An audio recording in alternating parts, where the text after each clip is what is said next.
السلام علیکم ورحمۃ اللہ وبرکاتہ۔ الحمدللہ رب العالمین والعاقبۃ للمتقین والصلاة والسلام علی سید الانبیاء وسید المرسلین وطیبین وطاہرین وعلى آلہ واصحابہ وازواجہ وذریاتہ واہل بیتہ واحبابہ واولیاء امتہ اجمعین۔ اما بعد، اعوذ باللہ من الشیطان الرجیم، بسم اللہ الرحمن الرحیم۔ قال اللہ تعالی فی القرآن المجید والفرقان الحمید: بل احیاء ولکن لا تشعرون۔ آمنت باللہ ورسولہ وصدق اللہ مولانا العظیم۔ قال اللہ تعالی فی شان حبیبہ: ان اللہ وملائکتہ یصلون علی النبی یا ایھا الذین آمنوا صلوا علیہ وسلموا تسلیما۔ اللهم صل اللهم على صل علی سیدنا ومولانا محمد وعلی آلہ وصحبہ وبارک سيدنا وسلم۔ محمد اللهم صل على محمد وعلى آل محمد عدد خلقك ورضاء نفسك وزينة عرشك ومداد كلماتك۔ اللهم صل على سيدنا محمد الفاتح لما أغلق والخاتم لما سبق ناصر الحق بالحق والهادي إلى صراطك المستقيم وعلى آله حق قدره ومقداره العظيم۔ رب اشرح لي صدري ويسر لي امري واحلل عقدة من لساني يفقهوا قولي۔ اللہ رب العزت کا بڑا ہی فضل و کرم ہے کہ ہم اور آپ آج اس جمعہ کے روز اللہ رب العزت کی بارگاہ میں سجدہ ریز ہونے کے لیے حاضر و موجود ہیں۔ اللہ ہم سب کی حاضری کو قبول فرمائے۔ اللہ رب العزت مجھ کو حق بیان کرنے کی، ہم سب کو حق سننے اور سمجھنے کی اور اس پر چلنے کی توفیق عطا فرمائے۔ حدیث پاک میں آتا ہے الجمعۃ عید المؤمنین، جمعہ کا دن جو ہے وہ عید کے دنوں میں شامل کر دیا گیا ہے۔ جمعے کا دن عید کا دن سید الایام ہے، اور اس دن کو یہ مقبولیت کیوں کر حاصل ہے؟ نبی اللہ آدم علیہ السلام جمعے کے روز ہی دنیا میں تشریف لائے، اور جمعے کے روز ہی آپ وفات بھی آپ کی ہوئی تھی، اور آج ہی کے روز سور بھی پھونکا جائے گا۔ تو آدم علیہ السلام کی نسبت سے اللہ تعالیٰ نے اس دن کو یہ فضیلت عطا فرمائی جو یہ سید الایام ہو گیا، دنوں میں سب سے مقبول ہو گیا۔ تو جس دن آدم علیہ السلام کی پیدائش ہے، تو اس دن کی فضیلت یہ کہ یہ سید الایام۔ تو پھر جو آدم اور عیسیٰ اور موسیٰ اور یحییٰ اور کم و بیش 1,24,000 انبیاء علیہ السلام کے آقا و سردار ہیں، ہمارے آقا و مولا، ہم سب کے پیارے رسول نبی مکرم حضور اکرم صلی اللہ علیہ وآلہ وسلم کی پیدائش کا دن کا کیا عالم ہوگا، اور اس کو کیا فضیلت اللہ تعالیٰ نے عطا فرمائی ہوگی۔ اکابرین لکھتے ہیں کہ شب قدر سے بھی زیادہ افضل وہ شب ہے جس شب و روز حضور دنیا میں تشریف لائے، کیونکہ شب قدر کو تو نسبت رمضان سے ہے اور قرآن سے ہے، لیکن سید الانبیاء، امام الانبیاء، رحمت کونین، رحمت للعالمین، شفیع المذنبین، انیس الغریبین، رحمت للعالمین، ہمارے آپ کے مولا و آقا حضور اکرم صلی اللہ علیہ وآلہ وسلم کا تعلق ایمان سے ہے نا؟ حضور کا تعلق ایمان سے ہے. شب قدر کی تعلق تو رمضان سے ہے اور حضور صاحب قرآن بھی ہے. اگر حضور نہ ہوتے تو کچھ بھی نہ ہوگا. نہ جنت ہوتی، نہ مسجد ہوتی، نہ تلاوت ہوتی، نہ کوئی یوسف ہوتے، نہ کوئی خریدار ہوتا، نہ ہی شفاعت کا کاروبار ہوتا. اگر حضور نہ ہوتے تو کچھ بھی نہ ہوتا. در حقیقت حضور ہی سے سب کچھ ہے. درود شریف کی کثرت بہت ہی زیادہ افضل ہے اور اس کی تاکید ہمیں کی گئی. اب درود پڑھنے سے فائدہ کیا ہوتا ہے؟ 3 جو ہے وہ خاص فائدے ہم سب جانتے ہیں کہ ایک بار آپ حضور کی بارگاہ میں درود پاک کا نذرانہ پیش کرتے ہیں تو آپ کے 10 گناہ مٹا دیے جاتے ہیں. آپ کے نامہ اعمال میں 10 نیکیاں لکھ دی جاتی ہیں اور آپ کے 10 درجات بلند کر دیے جاتے ہیں. سبحان اللہ. ایک بار درود پڑھیں اور اتنی فضیلت ہم اکٹھا کر لیں، جمع کر لیں. اس سے بڑھ کر بھی اور کوئی وظائف یا کوئی ذکر ہو سکتا ہے کیا؟ لوگ اکثر مجھ سے پوچھتے ہیں کوئی وظائف بتائیے، کوئی ذکر بتائیے، کیا پڑھیں؟ میری زبان میں صرف ایک ہی چیز آتا ہے کہ درود شریف کی کثرت ہے. اکابرین نے فرمایا ہے کہ کثرت جو ہے وہ 333 بار، کم از کم 3 تسبیح جو ہے اگر پڑھ لیا جائے تو یہ کثرت کے اندر اس کا شمار ہو جاتا ہے. اور صحابی رسول حضرت ابی بن کعب نے حضور اکرم صلی اللہ علیہ وآلہ وسلم سے ایک بار سوال کیا کہ یا رسول اللہ، میرے ماں باپ آپ کے قربان، یہ فرمائیے کہ فرض اور واجبات کے بعد میں اگر 1/3 حصہ درود شریف پڑھوں اور باقی 2/3 حصہ اگر میں باقی اذکار کیا کروں تو کیا یہ صحیح ہوگا؟ تو حضور اکرم صلی اللہ علیہ وآلہ وسلم نے فرمایا کہ اس کو اگر اور بڑھا دو تو یہ تمہارے لیے بہتر ہے.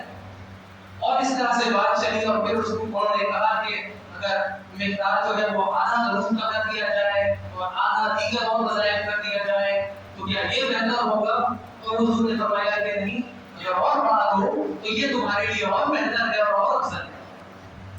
تو پھر حضرت ابی بن کعب رضی اللہ عنہ نے کہا کہ حضور اگر میں فرض اور واجبات کے بعد تمام جو ہے وہ صرف اور صرف آپ پر درود و سلام بھیجنے میں لگا دوں تو یہ تو ٹھیک ہوگا، کیا یہ کافی ہے؟ تو حضور نے کہا یہ تمہارے لیے سب سے افضل ہے اور تمہاری جو بھی حاجتیں ہیں اللہ اس کو پورا کر دے اور کسی چیز کی تمہیں حاجت ہی نہ رہے. پہلے حضور کی بارگاہ میں اکابرین لکھتے ہیں، علماء اکابرین لکھتے ہیں کہ پہلے حضور کی بارگاہ میں حضور کے ذکر کرنے والے کا ذکر ہوتا ہے، پھر وہ حضور کا ذکر کرتا ہے. تو حضور کا ذکر کرنا بڑی نعمت کی بات ہے، بڑی سعادت کی بات ہے. یہ ایک خوش نصیبی ہے کہ ہم اور آپ یہاں پر حضور کا ذکر کرتے ہیں. اور اعلیٰ حضرت فرماتے ہیں ہو نہ ہو میرا ذکر حضور میں ہوا، ہو نہ ہو میرا ذکر حضور میں ہوا، ورنہ خوشی میری طرف دیکھ کے مسکرائے گی. تو کثرت سے درود شریف پڑھیں اور جس زمانے سے ہم گزر رہے ہیں، جس زمانے میں ہم موجود ہیں، ہمارے لیے بہت اہم ہے کہ ہم غور و فکر کریں کہ ہمارا رد عمل کیا ہونا چاہیے، ہمارے معاملات کس طرح کے ہونے چاہیے. اللہ اور اس کے حبیب صلی اللہ علیہ وآلہ وسلم اور آل رسول اور اصحاب رسول اور اولیاء صالحین کاملین کے ساتھ ہمارا تعلق کیا ہونا چاہیے بہت اہم ہے، کیونکہ ہم آخر الزمان میں داخل ہو چکے ہیں. بزرگان دین فرماتے ہیں کہ ہم آخر الزمان میں داخل ہو چکے ہیں. یہ آزمائش کا دور ہے, یہ فتنوں کا دور ہے. ہمیں اپنی روحانیت کو عروج پر لے جانا ہوگا. ہمیں اپنی روحانیت کو, تقوی کو اور بلندی پر, عروج پر لے جانا ہوگا. تو یہ ہوگا کیسے؟ یہ ہوگا تب جب ہم ان کے نقش قدم پر چلیں, جب ہم حضور کے اور آل رسول کے اور صحابہ رسول کے اور اولیاء کاملین کے اور کاملین کے بتائے ہوئے راستے پر چلیں گے, تبھی نہ ہمیں یہ اس دور سے گزرنے کی قوت اور ہمت اور طاقت ملے گی. کیونکہ یہ تو آزمائشوں کا اور فتنوں کا دور ہے. اللہ ہم سبوں کی حفاظت فرمائے اور ہمیں اس راستے پر استقامت عطا فرمائے. میں نے سورہ بقرہ کی جو آیت پڑھنے کا آپ کے سامنے مجھے شرم عطا ہوا, وَالْأَحْيَاءُ وَلَٰكِن لَّا تَشْعُرُونَ. تو اللہ رب العزت فرماتا ہے کہ یہ مردہ نہیں ہے, ہرگز مردہ نہ سمجھو بلکہ زندہ ہے, لیکن تمہیں ان کی زندگی کا, ان کی حیات کا شعور نہیں ہے. تو یہ کن کے بارے میں آیا ہے؟ شہداء. اللہ رب العزت فرماتے ہیں کہ ہرگز جو شہید ہیں انہیں مردہ نہ کہو, یہ زندہ ہے لیکن تمہیں ان کی حیات کا شعور نہیں ہے. تو شہید کو جو درجہ عطا ہوتا ہے وہ کیوں کر ہوتا ہے؟ ظاہری طور پہ اگر کوئی دنیا سے جا رہا ہے, اگر وہ شہید ہوتا ہے تو اگر اس کو ضرب لگتی ہے یا کسی عوض اس کی جب موت ہوتی ہے تو ضرب لگنے سے یا موت ہو جانے سے تو اصل میں ہم کیا سمجھتے ہیں کہ بندہ جو ہے وہ انتقال کر گیا. بظاہر موت آئی, بظاہر موت آئی, لیکن شہادت اس کو حیات عطا فرما رہی. کیوں کر ایسا ہوتا ہے؟ ایسا اس وجہ کا ہوتا ہے, شہید یہ شاہد کا مطلب ہے گواہ. تو اس کو جو ہے شہید کو موت کے وقت اللہ رب العزت کا دیدار کرایا جاتا ہے اس کی شان کے مطابق. اللہ رب العزت کی نور کا, اللہ رب العزت کا دیدار اس کی شان کے مطابق شہید کو موت کے وقت کرایا جاتا ہے.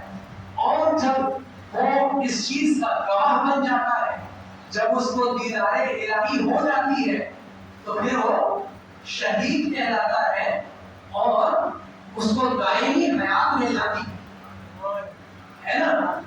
تو شہید کا مقام تو ہم سب جانتے ہیں اور سمجھتے ہیں. تو اب یہ سمجھیے کہ شہید جس کو اللہ رب العزت کا دیدار موت کے وقت صرف ہوا تو اس کو دائمی حیات مل گئی اور اس کا درجہ بلند کر دیا. تو پھر اولیاء کاملین, انبیاء کرام اور صالحین کی زندگی کا کیا معاملہ ہوگا؟ یہ حجت میری نہیں ہے, یہ حجت محدثین نے اور مفسرین نے قائم کی ہے کہ انبیاء علیہ السلام, اولیاء کاملین اور صالحین, ان سبوں کا رتبہ اور درجہ اور مقام شہید سے کئی درجہ بلند والا ہے. کیونکہ شہید کو تو موت کے وقت یہ درجہ ملا, لیکن اولیاء کاملین, انبیاء کرام نے اپنی زندگی سجدے میں گزاری ہے, دین گزاری میں گزاری ہے. رات کو جاگ کر کھڑے ہو کر مصلی پر سجدوں میں اس کو دیدار الہی نصیب ہوا ہے, تو وہ اپنی زندگی میں ہی یہ مقام پا لیتے ہیں. مفسرین نے یہ حجت, محدثین نے یہ حجت قائم کی ہے. تو جس طرح شہید زندہ ہے اپنی قبر میں, اسی طرح اولیاء صالحین کاملین اپنی قبر اطہر میں زندہ موجود ہیں، نہ صرف زندہ و موجود ہیں بلکہ انہیں رزق بھی عطا کیا جاتا ہے. اور انبیاء علیہ السلام تو سب سے افضل و اولا و اعلیٰ ہیں، ان کا تو کسی سے بھی مقابلہ نہیں. تمام انبیاء علیہ السلام اپنی قبر انور میں زندہ و موجود ہیں اور رزق بھی عطا فرمایا جاتا ہے. تو مقصد یہاں کیا ہے اس بات کا کہ حضور صلی اللہ علیہ وآلہ وسلم اپنی قبر انور میں ہمارے درود کو بھی سنتے ہیں اور کائنات میں جہاں چاہے تصرف فرما سکتے ہیں اور نگاہ ڈال کر معاملات کو اپنی چشم بصارت سے دیکھ بھی سکتے ہیں. یہ حضور کا خاصہ ہے، یہ حضور کی شان ہے. تمام علم جو ہے وہ اللہ رب العزت کے ساتھ کی اور اللہ رب العزت نے حضور اکرم صلی اللہ علیہ وآلہ وسلم کو تمام علم سے نواز دیا، عطا فرمایا. حضور کو تمام علم ہے عطا فرما دیا. تو اللہ رب العزت کا جو علم ہے وہ ذاتی ہے اور حضور علیہ السلام کا جو علم ہے وہ عطائی. اور جس طرح اللہ رب العزت نے اپنے حبیب کو علم عطا فرمایا، اسی طرح حضور اکرم صلی اللہ علیہ وآلہ وسلم نے اپنے عزیز برادر گرامی حضرت علی کرم اللہ وجہ کریم کو اسی طرح علم عطا فرمایا. جس طرح محدثین لکھتے ہیں جس طرح چڑیا چونچ سے اپنے بچے کو کھانا دیتی ہے، اسی طرح حضور نے مولا کائنات حضرت علی کرم اللہ وجہ کریم کو علم عطا فرمایا ہے نا. اور ان کے لیے کیا آیا ہے کہ انا مدینۃ العلم وعلی بابها. حضور نے فرمایا انا مدینۃ العلم، میں علم کا شہر ہوں، علی اس کا دروازہ ہے. اور ایک اور روایت میں بھی کیا ملتا ہے کہ انا دار الحکمہ وعلی بابها، میں حکمت کا شہر ہوں، میں حکمت کا گھر ہوں اور علی اس کا دروازہ ہے. اور علم اسی طرح پھر آتا ہے مولا کائنات حضرت علی کرم اللہ وجہ کریم سے ان کی آل و اولاد کو، آل رسول کو، کیونکہ یہ حضور کا حصہ ہے. تمام صحابہ کرام بڑے افضل، بڑے شان والے، ان کا مقام و مرتبہ سب سے اونچا و اعلیٰ، کیونکہ ان کو نسبت حضور سے ہماری جانبوں پر قربان. لیکن انہوں نے ہمیں اہل بیت کا ادب، ان کی شان انہوں نے ہمیں سکھایا ہے. حضرت عمر رضی اللہ تعالیٰ عنہ منبر پر جمعہ کا خطبہ دے رہے تھے. آپ خطبہ دینے کے دوران اچانک سے خطبے سے ہٹ کر یہ ندا لگائے، یا ساریہ، یا ساریہ. ساریہ جو ہے سپاہ سالار تھے اور وہ صحابی تھے جو اس وقت ایران گئے ہوئے تھے ایک غزوے پر. حضرت عمر فاروق رضی اللہ تعالیٰ عنہ مدینے میں موجود ہیں، جمعے کا خطبہ دے رہے ہیں اور حضرت عمر فاروق منبر سے کھڑے ہو کر ندا لگاتے ہیں، یا ساریہ، یا ساریہ الجبل. کوئی صحابی کھڑے ہو کر یہ نہیں پوچھتا کہ عمر آپ یہ کیا فرما رہے ہیں، ساریہ تو ایران میں ہے، وہ تو وہاں پر جو ہے اس غزوے میں آپ نے ان کو بھیجا ہے، تو کیا آپ ان کو جو ندا لگا رہے ہیں وہ سن رہے ہیں؟ بات سمجھ آ رہی ہے آپ لوگوں کو؟ حضرت عمر منبر سے کھڑے ہو کر آواز لگاتے ہیں، یا ساریہ الجبل. تو ہوا یہ تھا ماجرا کہ دشمنوں نے گھیر لیا تھا جو اسلامی فوج کی، اور حضرت عمر فاروق رضی اللہ تعالیٰ عنہ وہاں سے کھڑے ہو کر، منبر سے کھڑے ہو کر ادھر ان کی نگاہ تھی. وہ دیکھ رہے تھے کہ دشمنان اسلام نے مسلمانوں کی فوج کو گھیر لیا ہے. تو وہ فرماتے تھے